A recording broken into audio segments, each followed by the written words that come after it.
Hello,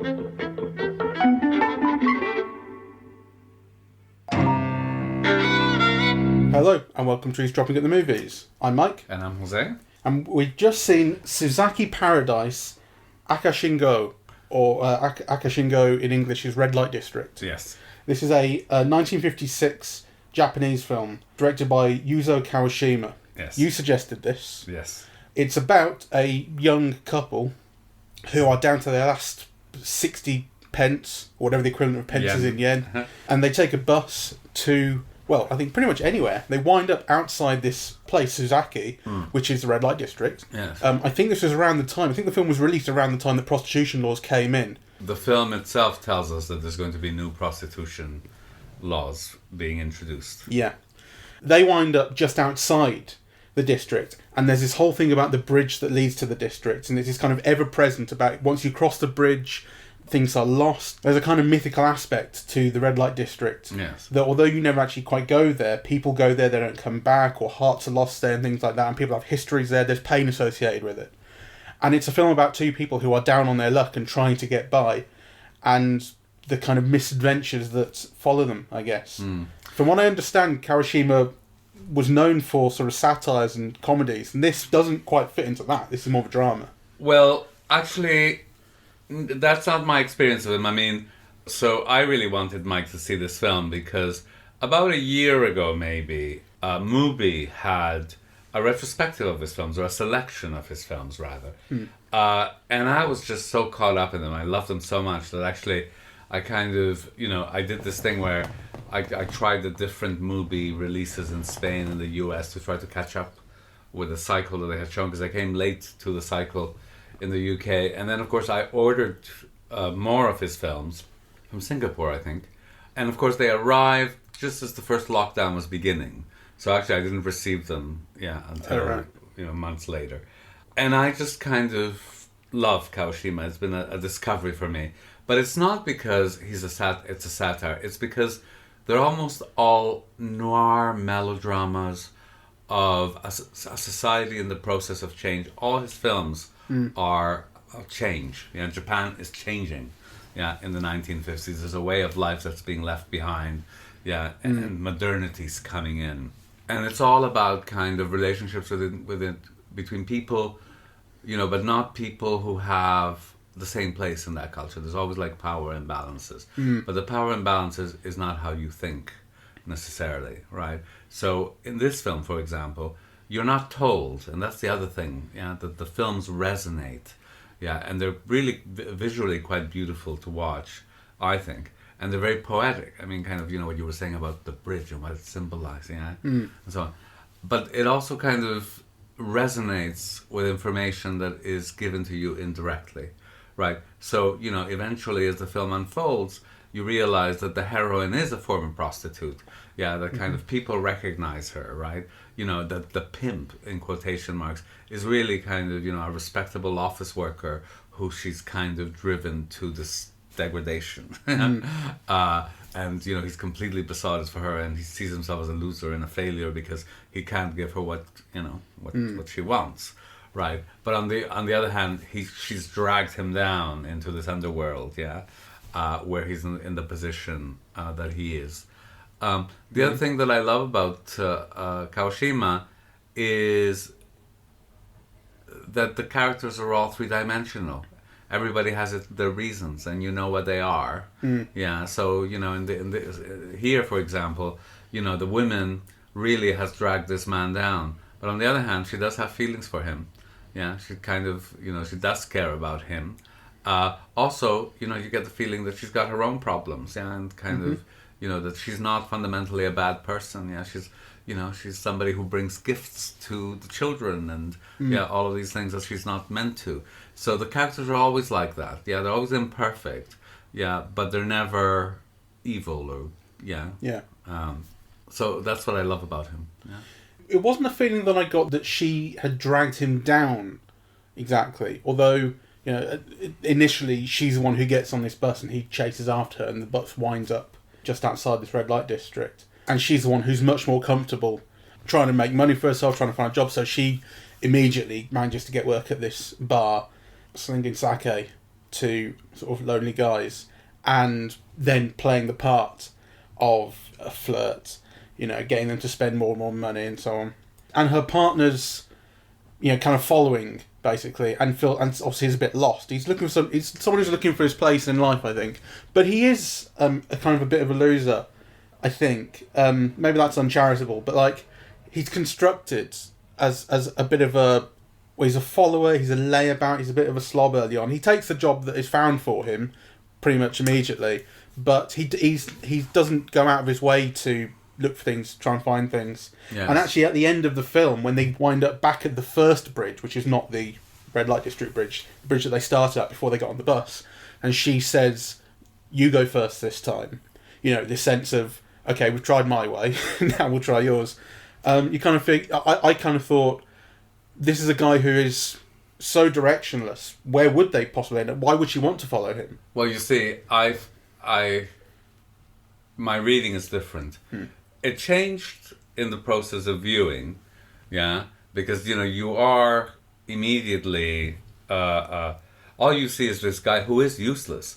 Yeah, she's got to take charge, she's got to decide, she finds them work and a place to stay and food, right? So, you know, they begin on the bridge kind of contemplating suicide. They've got nowhere to go, 60 yen left, and, you know, he's just depressed and hopeless, right? But then as the film unfolds, you realize that, I mean, he's somebody who comes from a middle-class life, who's had an office job, yeah, who doesn't know how to deal with any of this, right, with any of this uncertainty, where she's very experienced. She knows exactly what to do.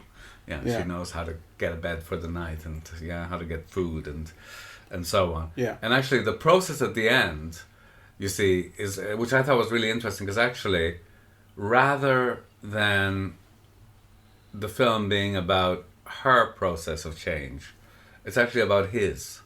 Yeah.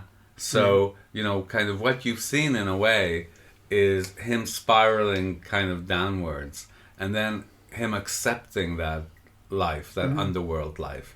Yeah, he's chosen her. Yeah, he's going to be her pimp or whatever, right? And then, he does take direction at the end. Yeah, so there's a process of change in that, right? And I think it's very interesting because in a way, and this is where the class things figure, because everybody talks about, you know, he's taken the lowest of the jobs. Yeah, he's a soba delivery boy, right? Yeah, delivering noodles. Yeah. And so, you know, they say, oh, you know, you have a strong-looking man like you could at least work in construction or something, right? But, you know, he's an educated person who's come from an office job, right? Yeah. You know, and actually that's pointed out because the clothes don't fit the job, yeah? Like, you know, so actually this process of being good has also been one of degradation, yeah? You know, of losing face, of going lower and lower down the social stratum, for him. Yeah. You know, all because of his love for her. He's left his job for her. They've run off. They come from different cities. Yeah. They've ended up in the metropolis. And where do they end up? You know, on the bridge, towards... Yeah, exactly. On the kind of liminal space. Exactly. And actually, it's one that she knows well because she's already been in those brothels. Yeah. Right? So in a way, he's her way out. Right? Or he's been her way out. Right? But actually, she's his way down. Yeah. Right. So. Exactly. And the film is full of resonances, really, and it's both very sympathetic, you know, but also clear-eyed. Yeah. You know, men have the power, and men are the problem, and even when you have children, you know, men leave, right? Or men go see other women. Yeah. Well, exactly. The bar owner's husband has been seduced by his own concubine from across the bridge for the last 4 years. That's right. And she's raising the 2 kids on her own. Yes. But this doesn't mean, in Kawashima's world, that love doesn't exist. I mean, it's not all just about sex, right? Like, you know, the young man who's in love with this girl and who's basically buying her every night so that she doesn't sleep with other men. I mean, you know, he recognizes that there's both kind of... that life is complex, and there are feelings that are real, and then things that are manipulated, and there are power relations. I mean, and you see all of this in Kawashima in an 80-minute melodrama. Yeah.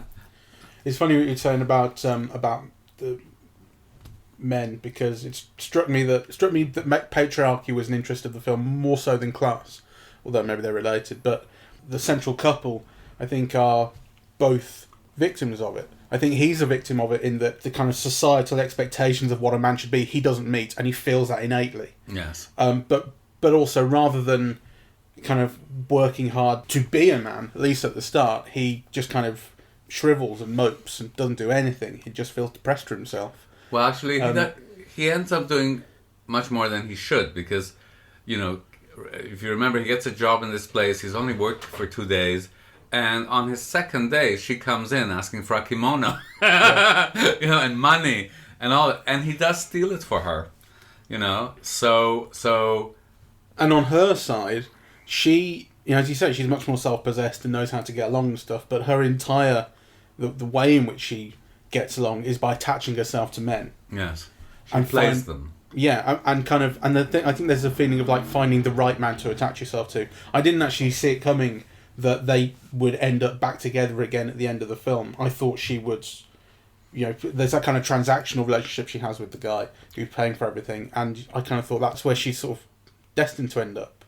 Yeah, I don't know, because in a way you feel it's difficult to judge because she doesn't have much else. So, I mean, basically, she's using her sex appeal, you know, to basically get by, right? Like, so initially her flirting with the customers is just a way of getting customers in, of getting them to drink, yeah, and so on, right?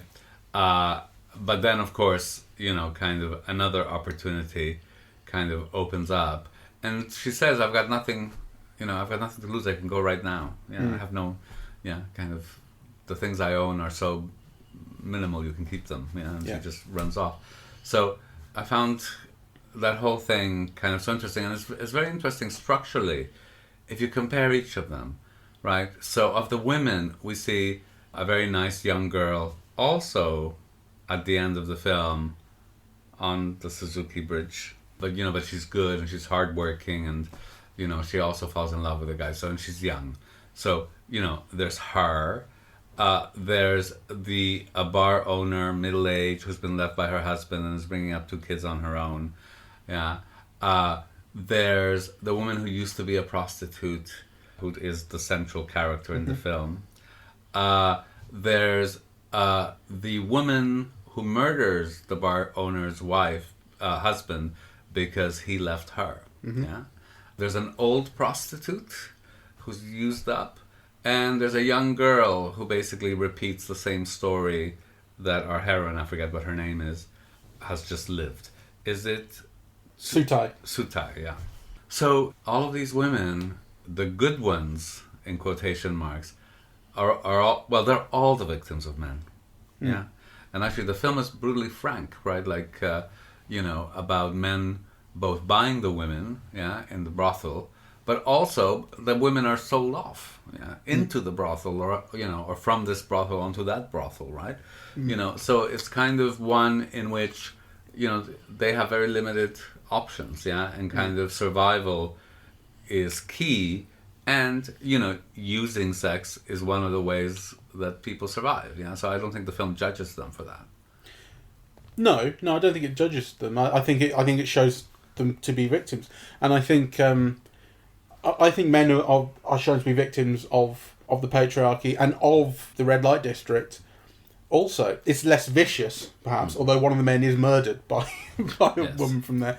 But I was really struck by this scene where the guy has lost the love of his life to the red light district, and he's completely broken by that. Yes. He's coming back across the bridge, and she's gone. Yeah. She's been sold off. Yeah. Is it a film that's like prudish? No, the opposite. I mean, actually, I was thinking that you can't imagine this film being made even in the US in 1956, even though already the censorship norms were changing. Yeah, a film that is so frank about sex as transaction, you know, about desire, about love, yeah, but in which sex is just so frank. Right, like, I mean, it's hard to... but it always results in pain. Yeah, everything that's associated with that red light district is associated with pain here, and it seems to bring pain to everyone. I think, though, that for Kawashima, life is sad. Yeah. You know, so like life is pain. I mean, it's full of pleasures and beauty and so on, but it is also pain. You know, actually, I loved watching his films because, you know, each of his films is about a kind of a social problem, yeah, in this changing society. So it's about, you know, some of them are about overpopulation, or, you know, some of them are about kind of the corporate world, or, yeah, but they're all melodramas about, you know, kind of a social issue in relation to people in the process of change. And this is clearly about prostitution. You know? Yeah. It's kind of, you know, about kind of that underworld. But, you know, it suggests other things. I mean, so for example, very much is made of just the bike, the motorbike, you know, that one of the guys rides, and how expensive and sleek and beautiful it is. Yeah, and the thing about radios, yeah, and, you know, kind of all of that symbolizes, right? And yet, you know, kind of samurai swords floating on the river, yeah, on this dirty, dirty river, yeah, it's kind of, yeah, and you're told that it's, yeah, that everything's changing, that there are prostitution laws coming out, that, you know, this world is about to disappear or be displaced into something else, yeah, or go underground somewhere or whatever, yeah, but that it's changing, yeah, that new laws are coming,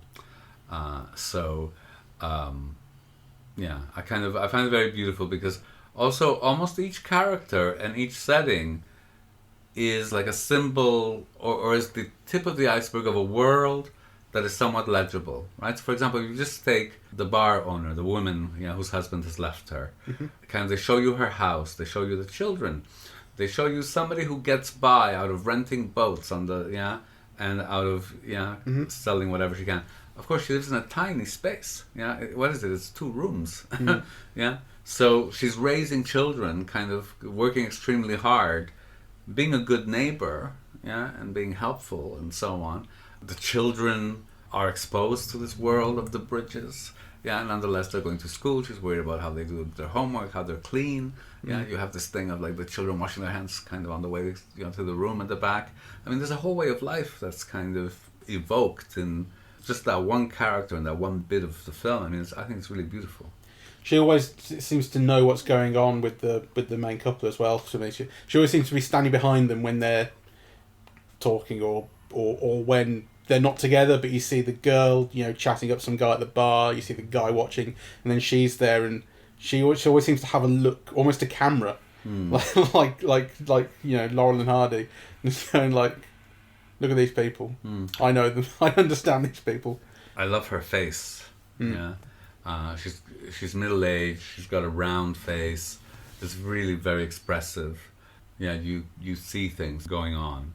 But she's seen it before. You know, I mean, at the start when they go to the bar and the girl's asking for work, she says, "Oh, girls just use this place as a stepping stone. Basically, you'll be the same as them and stuff." And then by the end, when they've come and gone, and she's talking to the guy who's spent all this money on her. Yeah. He kind of goes, "Oh well, 100,000 yen, that's what it is." Yeah. And she goes, "Yep, there she goes." And yes. It's just like it's just for them. It's just they pass through. Yes, and actually you see it again because everything in the film is cyclical. So at the very end of the film, another young girl comes in, yeah, asking for a job, exactly the same. Flirting with the guy when the job doesn't come. Exactly, right? So the film is about social processes and social change as much as it is about these individual characters. Yeah? And I think, and this is one of the things that I love about Kawashima, because, it's an 80-minute melodrama, and yet it contains and it evokes so much. Yeah. And I really kind of, I really feel for the people. I mean, in this case, the person I feel most for is that bar owner, yeah, that middle-aged woman. Though, clearly it's the young couple that are meant to be the central kind of couple. And they're less sympathetic, which I kind of like as well. Yeah, because it would have been very easy to sentimentalize that prostitute. But no, she's out for herself, and she does have feelings, and she is kind of good and so on, but also she can be cruel and harsh and self-involved. And the guy, he's very attractive and so on, but actually, and his situation is understandable, but really snap out of it, right? Because Though it's an interesting performance because it is somebody who is depressed throughout the film. Yeah. Yeah. It's kind of, you can see it in his movement. He's like everything is just too much for him. He can't cope. Yeah. You know. So I think that's a very interesting and unusual kind of central couple in a film as well. Both not quite sympathetic. Yeah. But interestingly, I think, as well as avoiding sentimentalising the couple, on the other hand, it also avoids dwelling in, you know, what could be a really, really like pornographic look at the horrible conditions in which they live. Yes. You know, I think another film might have done that. Another film might have, you know, been like poverty porn, I guess. Yes. And it doesn't do that at all either. Yes. It actually, there's a balancing act in the tone Yes. that I think is really successful. Oh, good. So, what did you think? I mean, overall, Of Japanese films of this era that I've seen, which isn't many, none has really ever grabbed me, and I do find something sterile about them, which is not a word that you will enjoy. no, because I think Ozu is like the greatest filmmaker ever. Yeah, there's something about them that I don't connect with really. You know, I remember the one I was supposed to be absolutely blown away by when I saw Ikiru, by Kurosawa, and I felt lost really. But you know, I mean, it's no blame of the film. Like it's I maybe need to give them another go, or need to try and see them differently, or understand the context better and that sort of thing. I do feel disconnected from them, and this, in some respects, I did feel that similar sense of disconnection. But I got the characters and I got the situation that they were in, and it kind of got its hooks into me as a melodrama, in that sense of what's going to happen next and where these characters are going to end up and that sort of thing, which I quite enjoyed. I enjoyed the way it sets up this thing about the red light district that's across the way that you never actually quite get to. You're just outside, and it's this kind of looming sort of potential dark place that people just go into or emerge from. That I think is really interesting and quite evocative. Yes, because it's not just a dark place, right? I mean, and that's the way in which it's gendered, right? Most of the men come out of there feeling thrilled. Yeah, they've had a great time. They've lost all their money, but they're yeah. Let me say. Yeah, but I don't think the film feels happy about that though. There's something. It's a bittersweet. What's that Japanese phrase? Is it mono no awake? Is that it? I don't know. It's a Japanese phrase that means it's about things having feelings and a kind of bittersweet appreciation of the beauty in something fleeting, and a kind of, you know, the bittersweet aspect is that like you appreciate it and also you feel that it's going to go and that sort of thing. And there's something about that in this. It's like a feeling of moments. And you know, in the way that men emerge from the red light district having got their rocks off and had a fantastic time is fleeting, and there's a sense of like they don't have connection with another person that is true. You know, that's true. But I think what I meant to say is that generally it's gendered, right? So that when you see the men coming out of there, they've often lost their money or whatever, yeah, but they've got the power and they have a good time, and they're often pushing women out of the way so they can get inside. Yeah. To what they see as the real fun. Whereas for women, you cross that line and you're lost, you're dead, that's it for you. Yeah. And which is why it's so interesting that as the film progresses, you realize that the heroine is someone who's come back from that. Yeah. Yeah, who's kind of, and there's also the old prostitute who says she tried once, to go and live an honest life and then just couldn't do it and returned, yeah. So now she's old and broken down and, competing with girls much younger than her, but she doesn't see a way out, she still prefers that world to what she lived outside. So I think it's a film that just resonates, that has all of these little things that resonate. And I think in that sense it's very beautiful. I mean, I don't think it's one of the greatest films of all time. I don't think it's, in any way comparable to Ozu and Tokyo Story or anything like that, How would you compare it to other Japanese films of the era? Well, they're all different, and, it's something that I'd like to explore more. So, I love Ozu unconditionally. I think with Kurosawa, I actually like his noirs and melodramas more than I like his epics. You know, and actually you see 5 minutes of a Kurosawa film of that period and you think, that's a master filmmaker. I mean, you know, just the way that he structures the shots, really. You know, and I'd like to explore that kind of more thoroughly. I've seen things like I went through a box set of Imamura films, you know, and that was a discovery for me. Of more recent filmmakers, yeah, I think I went through Kitano almost systematically, you know, with an increased appreciation of that pulp aspect of his work. But you know, that's it. I mean, I don't know Japanese cinema at all. I just know these particular filmmakers because for some reason or another, they've been brought to my attention, as you know, has Kawashima, just because it happened to be playing on Mubi. Yeah. So as you were saying, Kawashima, you feel you hadn't heard of, is underrepresented, is not named in the same breath as Ozu and Kurosawa and so on. And it's clearly commercial filmmaking and so on, but I think it's absolutely great. I love it. And it's interesting that he died at the age of 45. That's right. And made something like 50 films in a 20-year career. Amazing. Which is madness. I know. And that's why, like, so they all feel like melodramas, pulpy. They're often very beautiful, like, you know, some of the shot compositions and so on. I mean, you know, there's one of them, which I now forget their name, but it's set in a nightclub, right? And often it has a glass ceiling, right? So you're often seeing kind of what's happening on the floor above through the floor below in the glass. I mean, it's just incredibly striking looking films, or films with, you know, very striking kind of shots.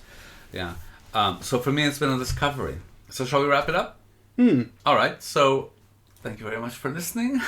We are eavesdropping at the movies, and we are on Apple Podcasts, Google Podcasts, Spotify, SoundCloud, and YouTube. On social media, we're on Facebook and Twitter, and the website is eavesdroppingatthemovies.com. Thank you very much. Sayonara.